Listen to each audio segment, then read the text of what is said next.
اسلام میں کتے کو پالنے پر پوری طرح سے پابندی عائد نہیں۔ کچھ شرائط ایسی ہیں جن کی بنیاد پر کتا پالا جا سکتا ہے۔ آخر کتے کا جنات سے کیا تعلق ہے؟ جب اللہ نے آدم علیہ السلام کو بنایا تو تب کتے کی تخلیق حادثاتی طور پر کیوں کی؟ کیا جدید سائنس کے مطابق بھی کتا رکھنا منع ہے؟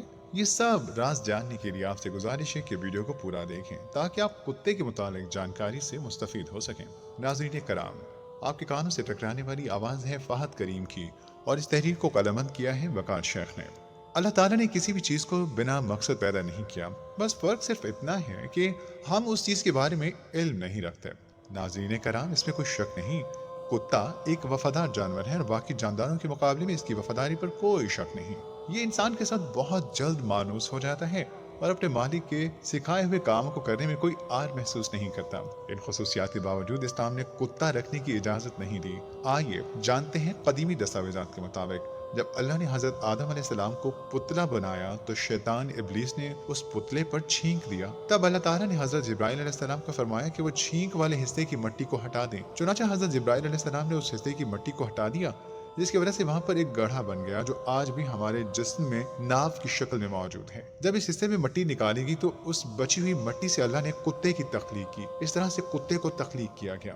چنانچہ اس واقعے کے سبب کہا جاتا ہے کہ کتا انسان سے اسی لیے مانوس ہو جاتا ہے کیونکہ اس کی تخلیق آدم کی بچی ہوئی مٹی سے ہوئی۔ دوسری جانب کتا انسان پر اسی لیے بھونکتا ہے کیونکہ اس کی تخلیق میں ابلیس کا تھوک شامل ہے، اور یہ رات بھر اسی لیے جاگتا ہے کیونکہ اس کی مٹی کو حضرت جبرائیل علیہ السلام کے ہاتھ لگے ہوئے ہیں۔ ناظرین کرام، اس بات پہ پختہ ثبوت نہیں موجود، یہ محض تاریخی اور قدیمی واقعات میں سے ہے۔ اسی طرح سے ایک اور جگہ ملتا ہے کہ جب اللہ تعالیٰ نے حضرت آدم علیہ السلام اور حوا علیہ السلام کو دنیا میں بھیجا تو وہ کسی پرندے کی طرح کانپ رہے تھے۔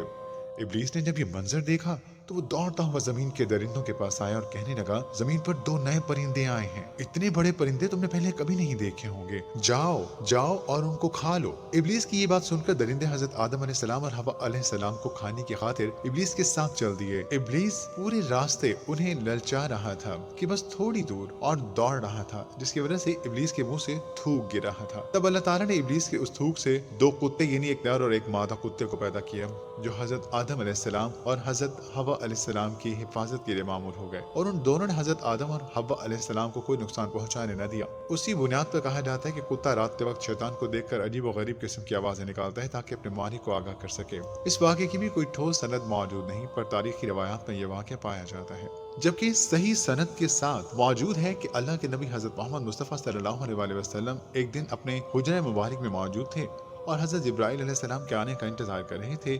کافی وقت گزر جانے کے باوجود بھی جبرائیل نہیں آئے تو آپ صلی اللہ علیہ وسلم پریشانی کے باعث باہر تشریف لائے تو دیکھا جبرائیل علیہ السلام گھر کے باہر کھڑے ہیں۔ آپ صلی اللہ علیہ وسلم نے پوچھا کہ جبرائیل تم اندر کیوں نہیں آئے؟ جبرائیل نے فرمایا، اے اللہ کے نبی، آپ کے بستر کے نیچے ایک نجس یعنی کتے کا بچہ موجود ہے جس کی وجہ سے میں اندر نہیں آ سکتا، کیونکہ جس جگہ کتا موجود ہو اس جگہ اللہ نے فرشتوں اور اپنی رحمتوں کو جانے سے منع فرمایا ہے۔ آپ صلی اللہ علیہ وسلم فوراً گھر تشریف لائے اور اپنے خادم سے کہا کہ اس کتے کو یہاں سے نکال کر کہیں دور چھوڑائیے۔ بعد آپ صلی اللہ علیہ وسلم نے کتے کو گھر کے اندر رکھنے سے منع فرمایا۔ اسی کے ساتھ ساتھ اسلام ہمیں کسی بھی بے زبان جانور پر ظلم کرنے کی اجازت بھی نہیں دیتا۔ دوستو، ایک اور قدیمی روایت ہے کہ حضرت نوح علیہ السلام نے ایک دن ایک کتے کو دیکھا تو دل ہی دل میں کہنے لگے یہ کتا کتنا بد شکل ہے۔ کتا آپ علیہ السلام کی جانب آیا اور کہنے لگا، حضرت اگر آپ نے میرے نقش کو برا کہا ہے تو جان لیں کہ اگر میرے بس میں خود کو بنانا ہوتا تو میں خود کو بہت خوبصورت بناتا، لیکن اگر آپ نے نقاش یعنی مجھے بنانے والے کو یہ الفاظ بولے ہیں تو آپ کو کوئی حق نہیں اس کی بنائی ہوئی چیز میں سے نقص نکالنے کا۔ یہ سن کر حضرت نوح علیہ السلام بہت دل برداشتہ ہوئے اور 40 سال تک اس بات پر روتے رہے اور غمگین رہے۔ ناظرین کرام، بے شک کتا بھی اللہ کی بنائی ہوئی مخلوق ہے، ہمیں حق نہیں پہنچتا کہ ہم اس پر کوئی بھی ظلم کریں۔ اسلام نے کچھ شرائط پر کتا رکھنے کی اجازت دی ہے۔ اگر آپ اپنی اور اپنے گھر والوں کی حفاظت، شکار یا اپنے مال مویشی کی حفاظت کی نیت سے کتا پالنا چاہتے ہیں تو آپ کتا رکھ سکتے ہیں، مگر اس کے ساتھ ساتھ یہ بات بھی یاد رکھیے گا کہ نبی کریم صلی اللہ علیہ وسلم نے کتے کا جھوٹا کھانے سے منع فرمایا ہے، اور فرمایا کہ اگر کتا کسی برتن میں منہ مار جائے تو اسے 7 بار پانی سے دھو کر پاک کر دیا کرو اور 1 بار مٹی سے۔ آج کی جدید سائنس ہمیں بتاتی ہے کہ کتے کے تھوک اور منہ سے کچھ ایسے جراثیم پائے جاتے ہیں جو اگر انسان کو لگ جائیں تو ان سے ریبیز یعنی خطرناک بیماری پیدا ہو جاتی ہے، جس کی وجہ سے انسان کو دورے پڑتے ہیں۔ پانی کے قریب جانے سے یا پانی کے قریب جانے سے یہ اسے پینے کا خوف پیدا کر دیتے ہیں، اور اگر اس کا بروقت علاج نہ کروایا جائے تو انسان کی موت بھی واقع ہو سکتی ہے۔ ناظرین کرام، اس کے ساتھ ساتھ کتے میں کچھ ایسی خصوصیات بھی پائی جاتی ہیں جن سے کوئی انکار نہیں، اور یہ واقعی حیران کن ہے۔ مثلاً جدید سائنس کے مطابق کتا کوئی بھی زمینی آفات آنے سے پہلے اس کے بارے میں جان لیتا ہے اور اپنی عجیب و غریب حرکات سے اپنے مالک کو آگاہ کرنے کی کوشش کرتا ہے۔ 2011 میں جاپان میں آئے زلزلے میں ماہرین نے یہ مشاہدہ کیا کہ زلزلہ آنے سے چند لمحے پہلے کمرے میں موجود 20 سے زائد کتوں نے ادھر ادھر دوڑنا شروع کر دیا، حتیٰ کہ سب کتے کمرے سے باہر بھاگ گئے۔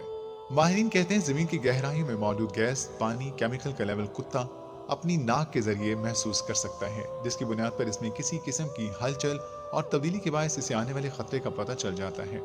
کتا ایک بہت وفادار جانور ہے جو اپنے مالک کی حفاظت اور فرمانبرداری کرنا جانتا ہے، لیکن اس کو رکھنے سے پہلے ہمیں ان پہلوؤں کی بھی جانچ پڑتال کر لینی چاہیے۔ آپ سے گزارش ہے کہ ہمارے چینل کو سبسکرائب ضرور کیجیے تاکہ ہماری حوصلہ افزائی ہو سکے۔ اسی کے ساتھ ہی آپ سے پھر ملاقات ہوگی کسی اور ٹاپک پر کسی اور ویڈیو میں۔ تب تک کے لیے اللہ حافظ۔